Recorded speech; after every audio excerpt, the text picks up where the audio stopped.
रत्नागिरीच्या चिपळूण येथील रखडलेल्या हायटेक बस स्थानकाच्या कामाची पाहणी राज्याचे परिवहन मंत्री प्रताप सरनाईक यांनी केली। उर्वरित काम तातडीने पूर्ण करण्याचे निर्देश त्यांनी दिले।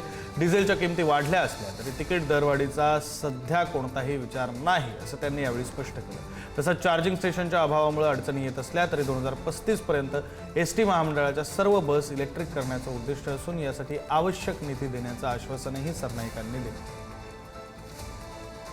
सध्या तरी दरवाढीचा फटका बसून सुद्धा एसटी महामंडळाने अद्यापर्यंत तिकीट वाढ केलेली नाही ही वस्तुस्थिती आहे। कारण जवळजवळ 7.5 ते 8 रुपयापर्यंत दरवाढी डिझेलची झालेली आहे मागच्या 15 ते 20 दिवसामध्ये।